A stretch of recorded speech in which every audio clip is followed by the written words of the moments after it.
simple. Main Street, cold, Main Street, movie theater with a marquee. Some place where I could get all of my aging out of the way in my early 30s and live without crises or surprises, changing only incrementally for the rest of my allotted 70. I hadn't really thought of becoming a journalist, mostly because I didn't really understand how one did it. I had turned out a few music and book reviews for my college paper, mainly for the free books and CDs.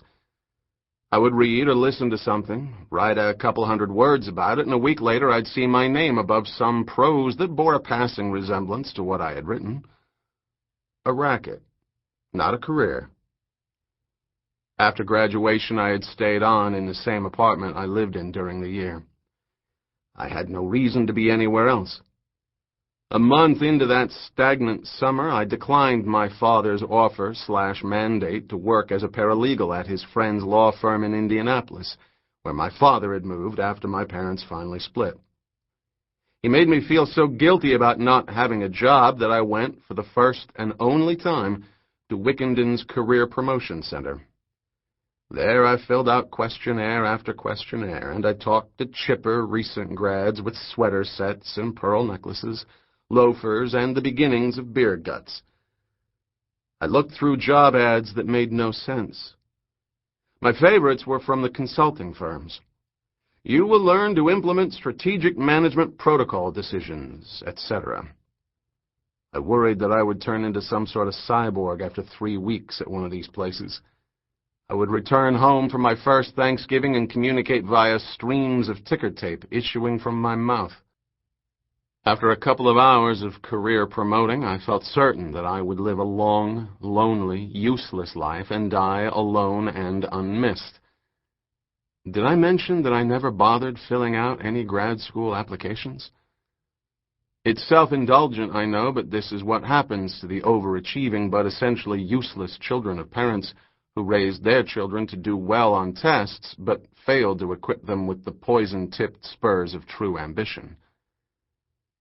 Art Rowland called career promotion as I was getting ready to trudge home and maintain a full schedule of feeling sorry for myself. I remember watching the face of my career finder become radiant, just beatific, as she nodded with increasing excitement and finally said into the phone, "Sir, I think I have someone for you sitting right across from me. He's not from the college paper, but his Gibson Montagneux scores indicate that he might be a really, really good fit for you." She winked twitchily at me and handed me the phone with one hand while making a 1983 vintage thumbs-up sign with the other. I said hello, and this drawly growl in the earpiece said, "Well, I hear those Gibbon-Martindale numbers of yours are really adding up. But here's what I want to know. What do they mean? And can you write?" I tucked the phone into my chest and turned away from my career finder's blinding enthusiasm. Well, I don't really know what they mean, to tell you the truth. They seem to put some stock in them here, I guess. And technically, I'm not from the college paper. I wrote for them every so often. I guess I can write well enough. Where is it you're calling from? Lincoln, Connecticut. About 2 hours west of Wickenden. I run a small weekly paper here, about 16 pages. What I need is another full-time, little bit of everything kind of person.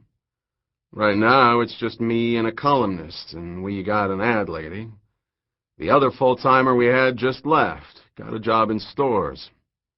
Greener pastures, I guess. Anyway, you do a little reporting, little writing, little editing, little paper shuffling, some office work. I heard the muffled whoosh of a cigarette being smoked. Some phone answering, but no more than anyone else. Nothing fancy. No Woodstein stuff. Maybe a way to see if you want to do something like this or not. I shrugged, then remembered that shrugs don't translate over the phone. Sounds interesting. Sure. You want me to send you my resume? Yeah, do that. But do me a favor. Send it by mail. My new fax machine's having some trouble making it from the box to the desk, and I'd rather see a hard copy than something on the computer screen. You do that? Sure, no problem. Should I come out and see you? Do you want to interview me or anything like that? I thought that's what we were doing. For now, just send your stuff up here. My name's Art Rowland, by the way. Send it to my attention. Resume and a few writing samples. We'll go from there. Sound okay? It sounded fine, and 16 months later, here I was in Lincoln, hauling myself out of bed at the crack of 10 on a chilly Tuesday morning. I had stayed at the printing press until all the papers rolled off at 3 a.m. Art liked one of us to stay at the printers until the job was done, and technically the duty was supposed to rotate among the 4 of us on staff. But as I was the youngest and the only one who wasn't married, it fell to me more often than not. I didn't mind, really. The drive back from New Haven at that hour was always fast and peaceful, and I liked the smell of the air late at night. Strange to think of what was happening back in sleepy Lincoln during that particular drive. I suppose I won't ever know exactly. I lived in the commercial part of town called Lincoln Station, where in the 1920s, when this was a real farming village instead of an escape from New York, trains brought grain and feed in and took butter, milk, and cheese out. Cute little stores with actual green patches of lawn behind actual white picket fences now filled the area of the old train depot. The paper's offices were in the town's residential section, which was called Lincoln Common because my Brooklyn eyes couldn't believe it when I first moved here. At its center was an expanse of lawn in front of an old white wooden church with a steeple. The village common. Of course, the number of people who observed that distinction decreased yearly as Lincoln natives died or sold the houses their grandparents had built to lawyers and magazine editors from the city. The newcomers gutted and colonnaded the houses, then showed up 3 weekends a year to barrel through town in their SUVs. Manton's General Store now stocked Chèvre, 5 kinds of olives, and took the New York Times, the Wall Street Journal, and Crane's.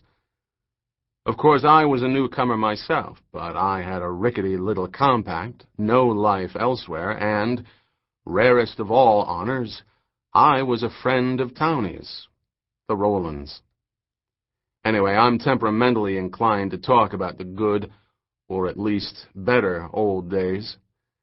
I feel nostalgic for every era that preceded my birth. As I walked into the newsroom, a kind of self-conscious exaggeration for what was essentially an insulated garden shed with 4 desks and 4 computers, that afternoon at 1, Art was at his desk smoking and reading the Times. Glance, puff, turn the page. Puff, glance, puff, turn the page, puff. There he is, he said, not even looking up when I shut the door behind me. Bright and early. Now he looked pointedly at me over the tops of his reading glasses. The room smelled like cigarettes and perfume. Art was responsible for the first, but the last belonged to Nancy Llewellyn, who sold our ads and ensured, as best she could, that we didn't go broke. Like Art, she was a lifelong townie, and according to Mrs. Rowland, she had nurtured a low-level, harmless crush on Art since the 7th grade. I sniffed ostentatiously, and Art laughed. She stopped by earlier to pick up some reading, she said, for her vacation. You imagine that? Taking work from a carrier with her? Dedication. He puffed, closed the front section, and reached for the sports. Got a call from the Panda a little earlier. Who's the Panda? He laced his hands behind his head and looked out the long window toward Lake Massapog, cigarette in the corner of his mouth. I loved the way Art smoked, with a quiet, straightforward satisfaction instead of either the furtive guilt so common among older smokers or the forced, noisy, almost defensive pleasure of teenage and Californian smokers. He smoked because he smoked, not to prove a point and not shameful.